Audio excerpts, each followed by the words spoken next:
Hello and welcome to Talking Game. It's a preview of the third round of the League Cup as West Ham United take on bottom of the Championship Bolton Wanderers. Now, before we get started, if you would like to join us on the boats before that game, the link is in the description below. Children are going free. We're making kids go free. So get your tickets below and join us on the boats before the game on Tuesday.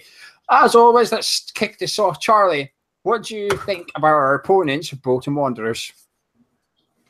They are on a horrendous streak in the league. I think before the season they were sort of widely tipped for relegation. I looked into it a bit when obviously our two players went on loan there, and everyone sort of roundly said, "Yeah, I don't know what they don't look like they're up to it." They got promoted last year and look like they're going straight back down. I think they've won 2 in 8 in the league, I think is the stat. Oh no, sorry, not 2. Drawn 2 in 8. The rest have been losses, and the cup has been their sort of one glimmer of hope this year. And if I'm them, I'm looking at it and thinking, is it actually worth it when you're rock bottom of the Championship? Gonzo, have you got any thoughts on Bolton? Do you know anything about Bolton? No, but Charlie has been very informative there, and by the sounds of it, I think I make him absolutely right. If they've not had a win all season aside from the cup, they need to get their league form going. So we couldn't be playing them at a better time, really. And just to expand on what Charlie told you, they've got two wins in 10 games this season, both coming in the League Cup, 2 points from 8 in the league, rock bottom of the table. And they've not scored a goal in 4 games either, so they're bang out of form.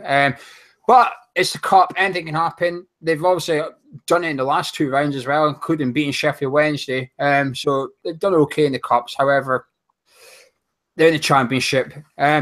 Charlie, how important is this game? Let's forget Bolton now. We don't know anything about them. How important is this game for West Ham? League Cup, but we're 4th from bottom in the league, and we play Spurs on Saturday.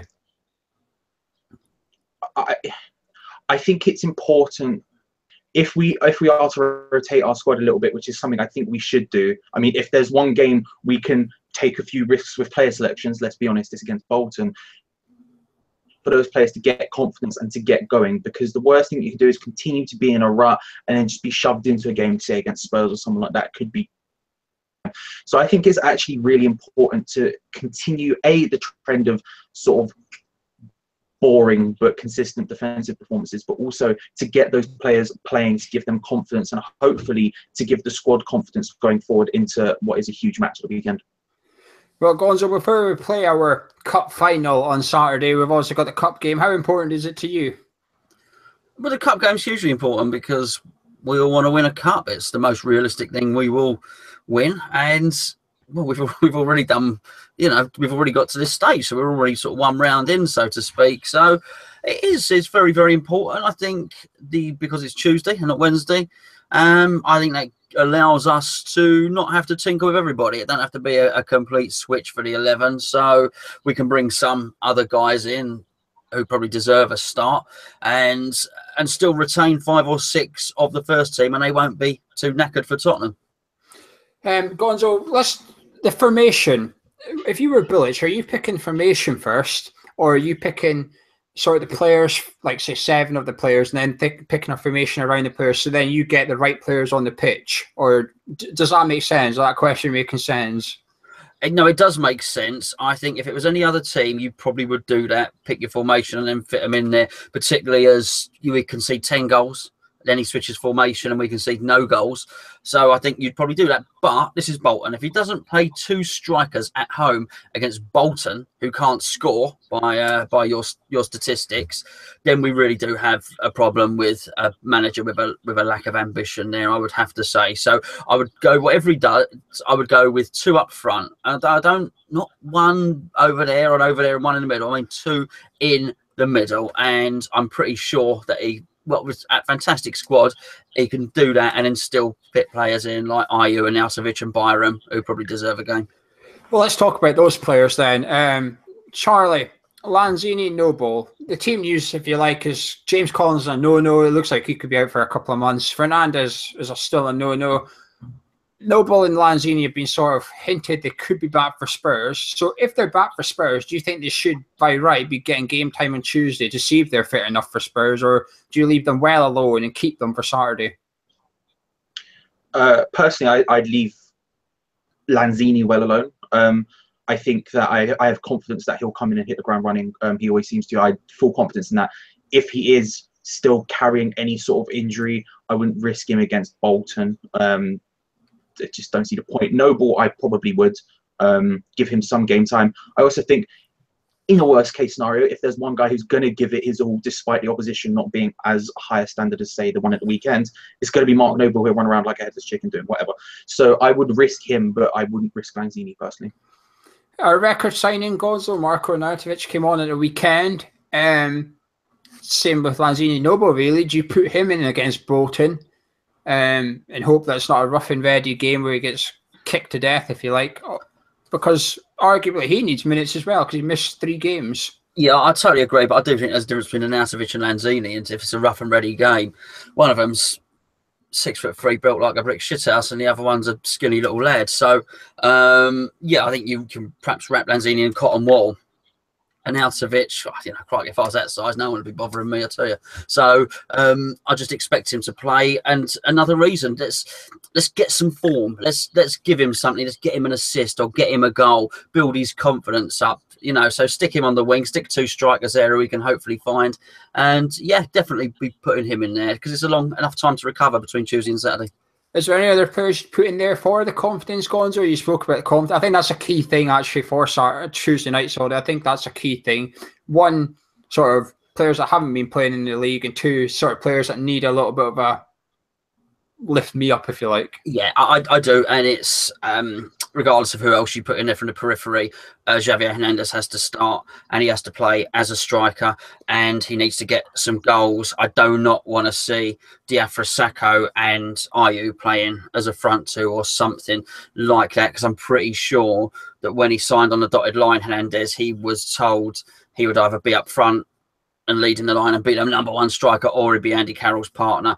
I think if we leave him out and then start him against Tottenham and he's wide again, I don't know. He seems like a nice lad, but I think a couple of goals would probably do him the world of good and may just make him feel good about himself. Oh, that's a big call. Charlie, do you agree with playing Hernandez in this one? Not personally. I don't like the guy, but I'd play Sakho. I'd give him the shot, give him the chance. If we're going to play 2 up front, I played Martinez with him. I don't see the point in Hernandez playing against Bolton. I mean, confidence thing is a good point, actually, and let's not pretend that he's going to struggle against their defence. I mean, most of the Championship isn't struggling against their defence, let alone Javier Hernandez. But for me personally, I wouldn't play him. I'd play Sakho just because if we've got him till January. I would get rid of him at the first chance personally, but we have him till at least January. He needs to have some game time. He needs to be fighting fit for when he does come on the pitch or if he starts or whatever. So for me, I would start him and he will be handy. I mean, he's a decent enough player despite his mental attitude problems, and so he will be easy to pick them apart. Yeah, I agree with Charlie on this one, actually. I think there's a third option to what you said, Gonzo, and that is you don't play Hernandez against Bolton and you start him as centre forward against Spurs, which is an unlikely one, but that's the third option, which is the one I'd like. But Gonzo, youth. League Cup comes round, everyone says, time for the youth. Is there any youth? I mean, Declan Rice is the obvious one, but is there any other young players that you'd like to see either start or get a part in? I would, but we've got to bear in mind that they're playing tomorrow night, so they're unlikely to play a part on a Tuesday. I think I would disagree with what Charlie said, or half of it. I agree. I would play Sakho and Hernandez up front as your 2. The thing with Martinez, I do think there is a danger of us taking it too lightly. So I think you can play Mark Noble, or you can play Arnautovic, you can play Ayew. You can play Masuaku. You can play Byram. These are guys that might not have started last weekend, but are going to start and have started games in the past and will start games in the future.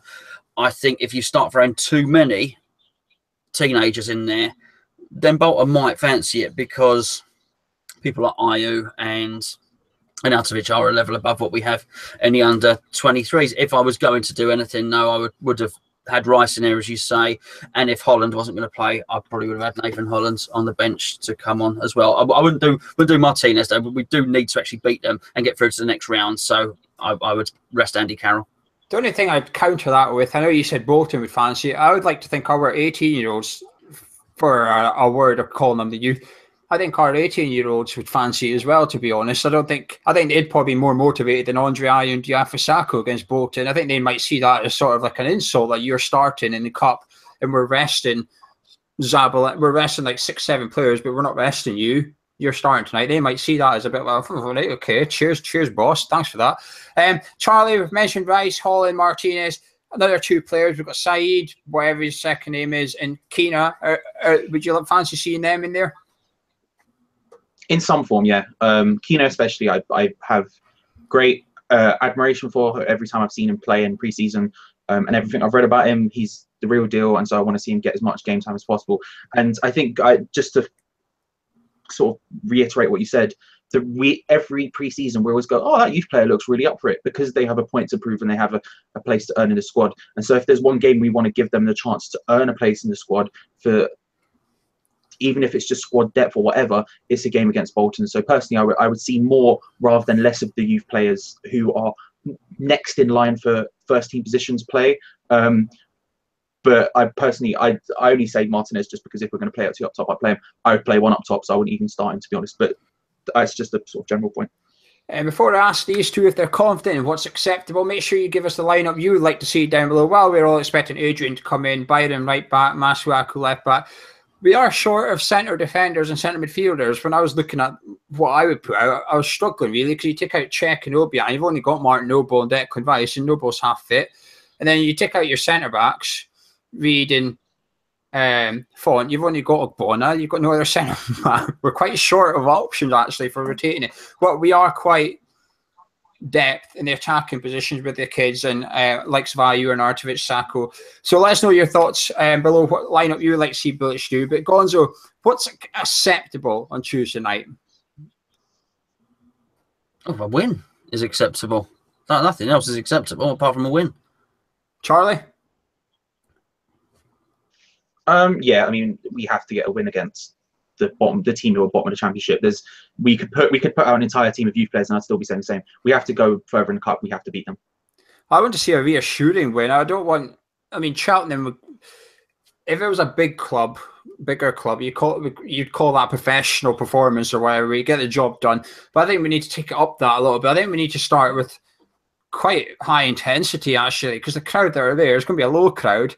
You need to give them something to get excited about. You need to see some adventure, some attacking intent. The last thing I want to see is a drab performance where we all look at it and go, oh, Christ, I'm not looking forward to Spurs now. Even though this team will be rotated, the whole intensity and the attitude of the players is important to me on Tuesday night, as well as getting the win. But, Gonzo, we've done what's acceptable. What's the expectation? Are you confident about this, and what are you expecting the outcome to be? I am, because we were just saying how good some of the players on the bench were. So there's some good players to come in, and even some guys that aren't on the bench. So whatever team we put out is going to be a very, very good team. I expect us to win handsomely, and I don't think we should shy away from that. I think the quality that we have, which is £20 million players on the bench, should be enough to absolutely blow them away. You say a convincing win. A convincing win is exactly what we should be getting here. Charlie? Yeah, same. We have the quality, we have the depth, we have the ability in our youth players as well. If this was a couple of years ago, 4 years ago maybe, and we put out a youth team as we saw, I would be a bit more worried about it. But even the likes of Keena and Holland and people like that, I think are ready to step up against a team like Bolton and prove that they're good enough, if not for that level, then higher. So I'm actually quite confident that we will get a result, and I think depending on the selection of players, I think we'll look fired up enough as well.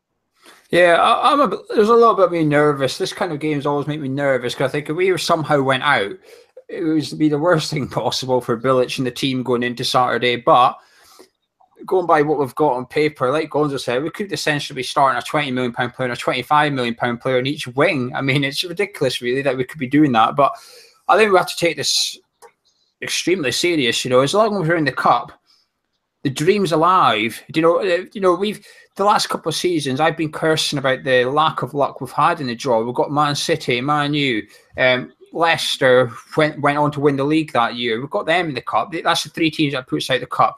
We've got a bit of luck in this draw for this round. We need to take advantage of that and hope that the luck continues for the next draw and we get another lower league side at home and stuff, because this is the dream of West Ham fans, to win something, and 90 minutes at the London Stadium could essentially knock that dream out until the FA Cup comes around in January. I mean, the league doesn't look like we've got anything to get excited for. I know we're only 5 games in, but it looks like it's going to be another sort of stutter to the final line. So this is where the excitement comes, the League Cup. This is what the fans get excited about, and it's up to us to step up and make sure we deliver it. But prediction time, Charlie.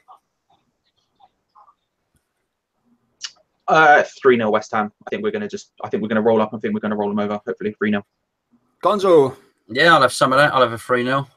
I tell you what, this is interesting, because I'm going 3-0 as well. We're all going for 3-0. It doesn't often happen when we all go for the same outcome, never mind the actual result. But you guys at home have been watching. Let us know what you think. Put your lineup in below. How important is this cup to you? Because a lot of people don't care about the cup and they think we should just bin it off and concentrate on the league, going by what's happened in the first 5 games. So let us know what you think. Is it important to you? What your lineup would be? As Gonzo mentioned earlier, the under-23s are playing on Monday night, so we will get a massive clue as to who's involved on Tuesday and who isn't. So if Martinez starts on Monday, he won't be there on Tuesday. But if Nathan Holland's missing, we might just see him on Tuesday as well. But anyway, that's been Charlie, that's been Gonzo, I've been Gio. We'll be back on Tuesday night with our review of the game. Subscribe if you're new, drop a like on the video if you enjoyed it, and we'll see you later.